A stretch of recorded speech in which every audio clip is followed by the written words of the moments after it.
Yo, what's going on YouTube? It's your boy KT Swagger Reacts back with another video, and today we're gonna be reacting to 15 most disturbing interviews with rappers of all time.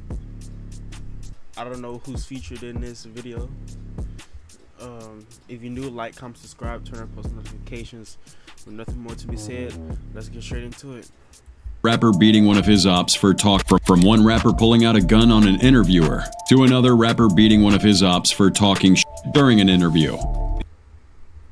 And they was on the same podcast. They had Tom. Oh no. These are some of the most disturbing and disrespectful interviews with rappers of all time. Wait, who's on Start this? respect. I don't like him. Did he die? Kevin, Kanye, he always gonna say something crazy. 6ix9ine, hung. Full interviews with rappers of all time. Starting things off with Florida rapper Broke as Fuck. After dropping his breakout single Comments back in 2020, he's been making waves online, especially for his slight resemblance with NBA YoungBoy. But outside the rap game, Broke as Fuck has some huge ties with gangs in the real world. He got shot in the chest, arm, and stomach during a tragic drive-by shootout. And ever since then, he's been standing on business by keeping his strap closer than his enemies. During an interview with YouTuber and musical director Hood Rich Kevin, Broke as Fuck came on high as a kite. And the interviewer didn't help matters by asking pretty dumb questions.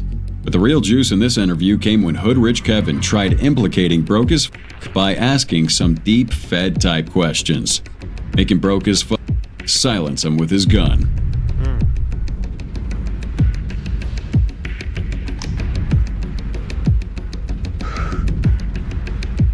That bitch. And it even got weirder when the interviewer started asking Broke as Fuck for his thoughts about Tupac's murder. But it definitely wasn't as weird as rapper Baby Los getting asked about the Island Boys kissing on camera. Baby Lo started making a name for himself back in 2020 after linking up with the Island Boys. He hung out with them so much that he got tagged as the 4th Island Boy.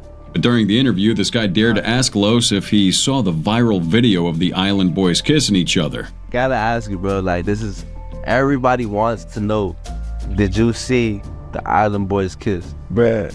That pissed him off, making him flash his Glock. Like, bruh, stop doing that, bruh. Like, this interview ain't about that. Like, it could go down in this interview, bruh. Like, He also threatened to take things south if the interviewer asked one more dumb question. do you want it to go down in this interview? Do you want it to go down, yes or no? Nah, I feel you, bro. It's good, bro. It's good, bro. You feel me? Coincidentally, it was the same interviewer who made Broke as Fuck flash his strap, so I guess it's safe to say he needs to learn how to conduct a proper interview. Just like rapper Lil Kelpie needs to learn to keep his mouth shut to avoid getting beat up during an interview. California rappers Lil Kelpie and Almighty Suspect got invited to the No Jumper podcast, and at the start of the interview, Adam22 questioned Kelpie about his former YouTube program and the cops pulling over to his home with a search warrant. They were suspicious of you. Yeah, they were trying to say that I was like, drug dealing or something like that. Okay. But you don't have a case as a result of this? Nah, I never heard back from him, honestly. Then it got a little dark when Adam asked Almighty Suspect for his opinion on Kelpie wearing a dollar chain and fur coat like a pimp on a prior interview he had done. Oh, this is what pimps is supposed to look like. I got my little dollar sign chain, my little fur coat. To get everybody to understand, yeah, because you pulled up in a pimp costume. Now things basically escalated from there, both rappers poking at each other, until Suspect claimed no one knew who Kelpie was, and Kelpie replied by calling him a bitch. I'm Lil Kelpie, No one the knows pimp. you. Kelpie the mother. I mean, he kind of right. Nobody, I don't know him. Be the clown. Right. Who you calling a bitch though? I'm calling you a bitch. Bro, reaction time is so slow. Be the clown. Who you calling a bitch though? I'm calling you a bitch. You see him get up at you, spit on you, still sit down. Look at where he's sitting. Bro.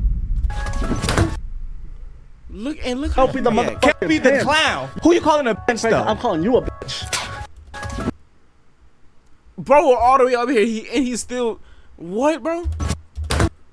I don't know,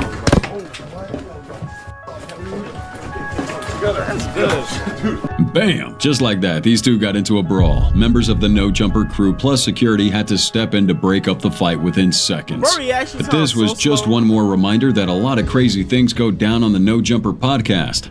Like the time when No Jumpers Flacco and the guest 16 Shot Him began spitting on each other for some crazy stuff. Flacco blamed 16 for something he pulled on Adam 22, and with 16 trying to defend himself, things got out of hand, and this happened. Bro, that's a... Hey, stop playing before I smack the shit out you. Do it. Why are you gonna spit on somebody, bro? That's nasty. Hey, no. Bro, you gotta get the worst, That's not bro. the worst thing that ever happened on this show, like the time Chicago rapper FBG Cash got killed just months after running his mouth at Lil Durk. And for some context here, FBG Cash took a disrespectful photo in front of the King Von mural painted on a wall around the Chicago apartment building in Parkway Gardens, where Von grew up. And not long after taking that photo, he went on No Jumper, detailing the conversation he had with Lil Durk to Adam 22. In his words, he said, What kind of conversation were you having before he told you to go take this photo? Me, go over there and do that and see what happened to you. I'm outside right now. You hit him up? Yeah. Well, that escalated things out of proportion as Lil Durk dropped a subtle diss to FBG Cash in his song, Computer Murderers, when he said, "Sneaking pics by Von mural like Lil Bro won't come out and spin."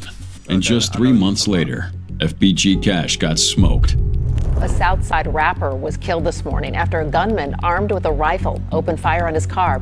31-year-old Tristan Hamilton performed under the name FBG Cash. This increased beef between both Southside groups, FBG and O-Block, but it would be another FBG member who would get targeted next. And I'm talking about FBG Butta. Butta's known for being a real street dude.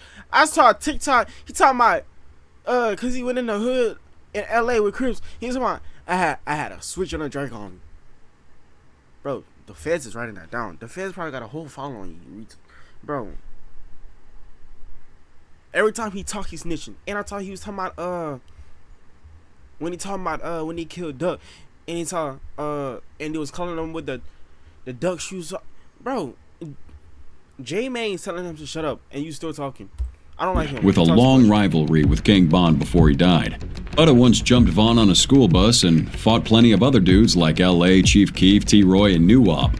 But it wasn't until his interview with Say Cheese where he unconsciously confessed to the killing of another rival, O.D. Berry, that made Butta put himself in the spotlight for the wrong reasons. You stupid. What about the picture that Take went? me to jail. Give me the cups. Yo, Butter. What about the picture that went viral with Muwop wearing with the duck sneakers? That's what I'm talking about too. After that interview, Butta got to sit down with Vlad for another interview, but this time he indirectly pinned OD's death on his deceased sister, K.I. They're saying that she was the shooter. That's the rumor. I mean, it's footage. It's a video of Odie Perry getting killed. Yeah. And you saw it. I ain't seen nothing, man. I just heard the stories, bro. Okay. Folks believed he only did this to avoid getting probed for Odie's murder. Nonetheless, Butta may have not been telling the full truth here because on the night of August 10th, 2011, sometime before midnight, O.D. Berry rode his bike over to a Swisher store, and after getting some Swisher, was riding back to his apartment complex when a car pulled up beside him, and a masked gunman came out, firing 2 shots at O.D. and jumping back into the vehicle to speed off. And here's the thing. As O.D. fell off his bike, some of his close friends rushed him to the hospital, where he died a few hours later. But when questioned by the cops, those eyewitnesses claimed the shooter was an African-American male. This disputes the idea that Butta's sister, K.I., took the drop on O.D. Now, speaking of getting dropped, this next rapper, BTB Savage, got shot dead after a disturbing interview with Vlad TV. Police are looking for the people who gunned down a San Antonio rapper in Houston last week. Family has identified the victim as Darrell Gentry, better known as BTB Savage. Some say the interview with Vlad led to his death, not only because he was killed 4 days after that video dropped on YouTube, but because he talked about how he and his girlfriend killed a man who tried to rob him. And we get it, the story's already complicated, but we'll try to break it down. According to Savage, a local rapper had been trying to get a feature from him, so he agreed. However, when this rapper pulled up to Savage's apartment, he came with a car full of other dudes, one of whom was a guy named Omar Richardson. It was a weird situation, with this rapper and Omar looking over Savage's crib while sizing him up. They brought out some musical equipment and acted like they were about to start recording, but all of a sudden, this rapper claimed he'd forgotten some stuff in his car and went outside to get it. At this point, Savage knew these dudes were up to no good, so he reached for his door to lock it. However, once he did, that Omar dude brought in his strap, yelling for Savage to take off his chains and other jewelry. Savage complied, but as Omar was about to grab him from the floor, Savage took the opportunity and tried wrestling Omar to the ground. Luckily for him, Omar's strap fell out of his hand, and this was the moment Savage yelled out to his girlfriend to come in and use the gun. She picked it up and popped Omar twice, but out of fear, dropped the gun again, allowing Omar to pick it up and fire 3 shots at her. Thankfully, they all missed, and Savage was able to get back in control. Now at this point, the rapper who wanted Savage's feature was outside shooting through the door with other gangbangers, and one of the bullets hit Savage while he was on the ground. But that's when Savage's girl held it down for him by firing 2 shots back at him, making them run away and leaving Omar to die.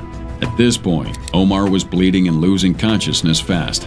BTB Savage didn't want to kill him because his son was in there, but Omar was still trying to fight. So Savage's girl shot him 2 more times, killing him on the spot. Savage had to call one of his homeboys to come by and drive him to the hospital because he was losing a lot of blood. I didn't go to the hospital, bro. I just got shot. My bone broke. Like, you got shot? He was like, bro, where you at? I'm like, I'm downtown at the spot at my crib. He was like, oh, I was out eating with a bitch or whatever, bro. Like, I'm 7 minutes away. I'm about to turn lift to the crib. I'm like, bet. So boom, he pull up, he swing around. I jump in the car. We go to the hospital. Shit, I pass out for like. Now Savage and his girl, who probably deserves a girlfriend award for how she stood on business, got off on self-defense claims. Savage would go on to narrate everything like I just did in his interview with Vlad TV, with that video getting more than 3 million views in less than a week. But one thing in the interview stood out, and it was the way BTB Savage spoke about the incident. He was on that gangster don't mess with me type of shit, and Vlad noticed that, making him ask this question. I mean, are you at all concerned that his people are going to try to come back? They for sure might do what they do, but I'm going to get active. That's all it is. And it is what it is.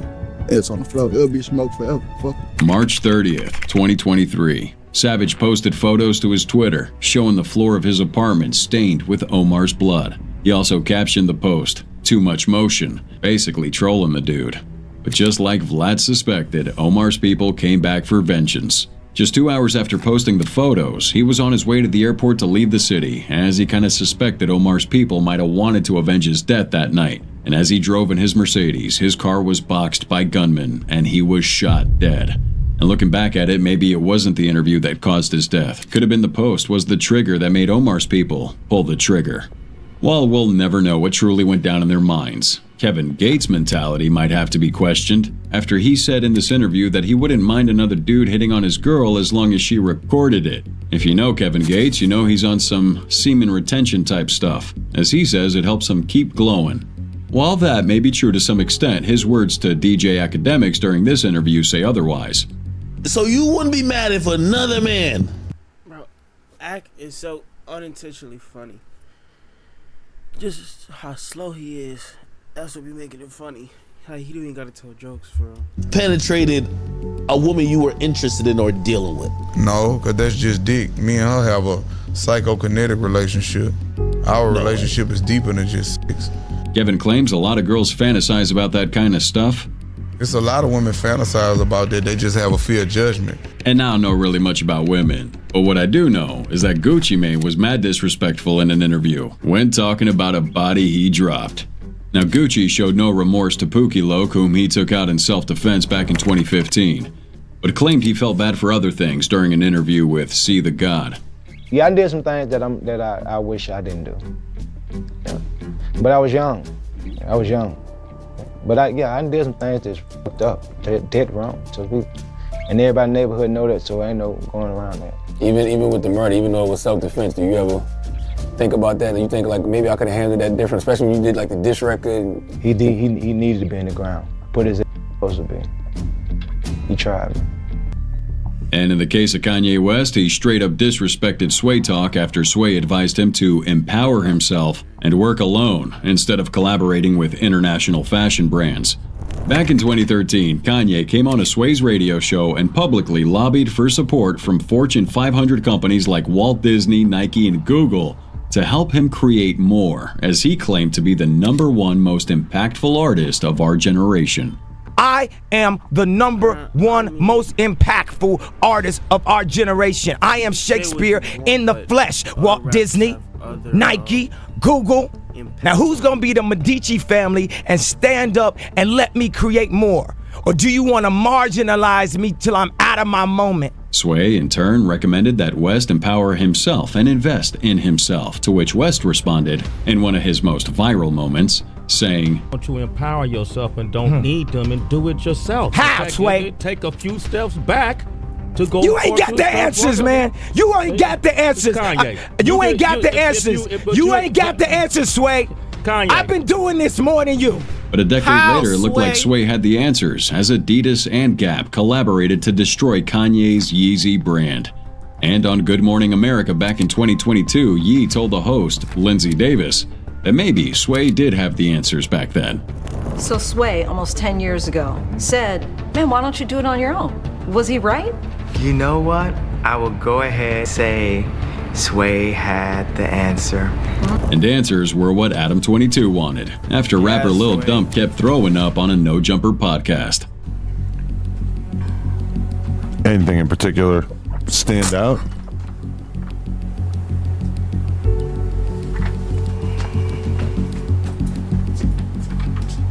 Some say it could have been the pills he was popping before the interview, but when Adam22 asked, he denied being on anything. So what just happened? What just happened? Something deep in life that, you know, I'd rather not talk about it, But I'm just talking about you puking, or like the fact that you're kind of drunk, right? no, I ain't drunk. I'm sober. You're sober? Cap. No alcohol. That's not what's in that cup? I just kind of assumed it was alcohol. Oh, okay. Whether or not that was true, Lil Dump was featured in a 20v1 YouTube video where he said, "You know what, just listen to it yourself." So why are you standing like that? Like, stand up straight. You gotta be louder. Like, I do more drugs than me you too. could ever imagine. That's not okay. I know. Hopefully, Lil Dump gets the help he needs.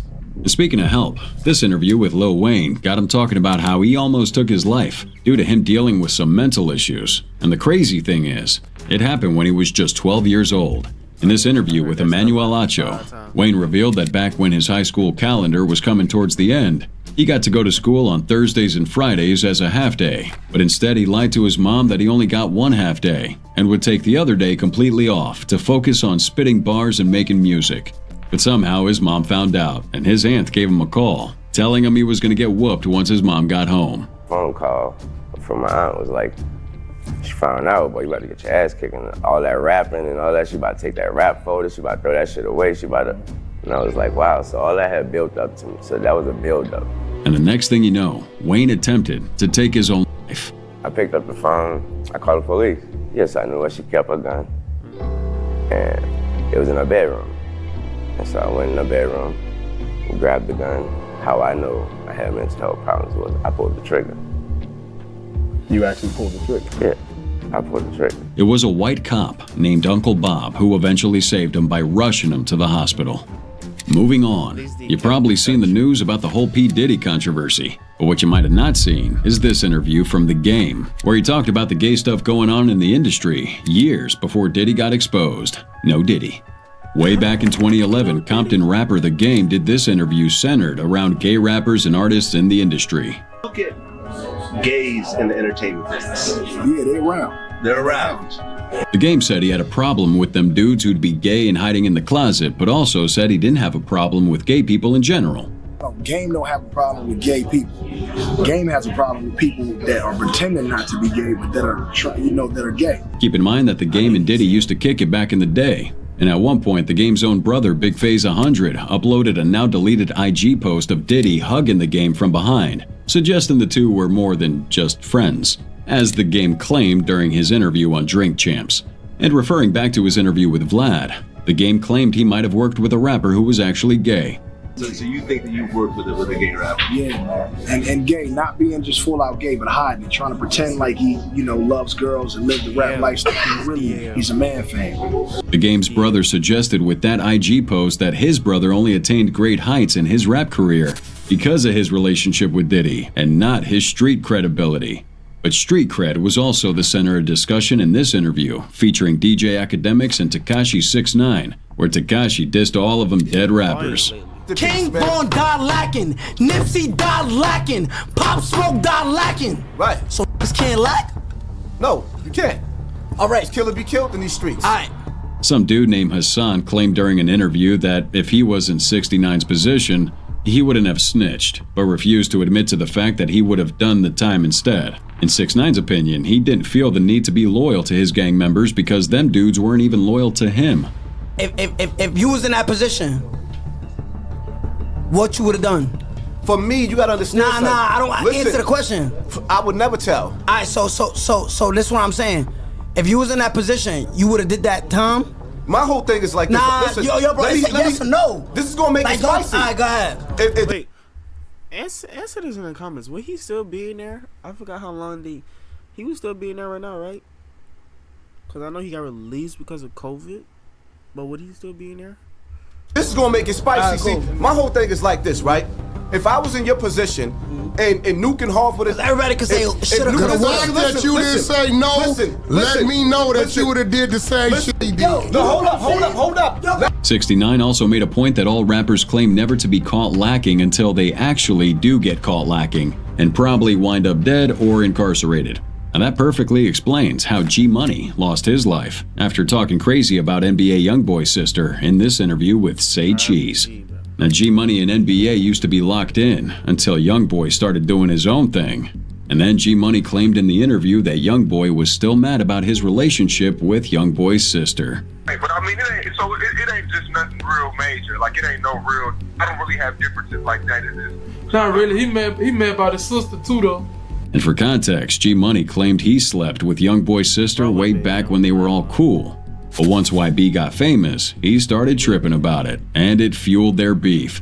G Money would then drop a song titled Industry, where he straight up dissed YB and his sister by saying, and I quote, "All you niggas lame, sneak dissing on them songs. Your sister swallowed nut, so I never kissed her. But I f***ed her, so I never dissed her. You a bitch, I know the real you." And just 2 weeks after this song dropped, G Money was taken out. YB never got blamed for that murder, but word on the street suggests that he did the job. And since we've mentioned No Jumper so many times in this video already, it's only right we talk about one of the craziest moments that ever occurred on that podcast, where Adam 22 almost got robbed during recording.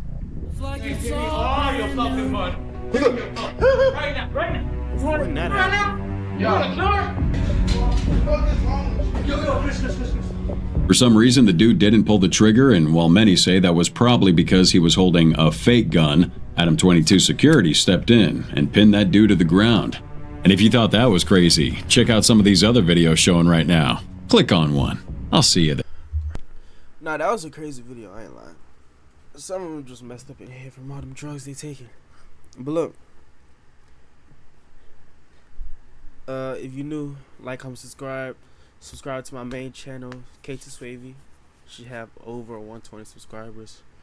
Turn on post notifications. Follow my IG and Twitch channel, where I'll be going live soon. The Twitch should have been right here, and the IG should have been right here throughout the video. So not much more to be said.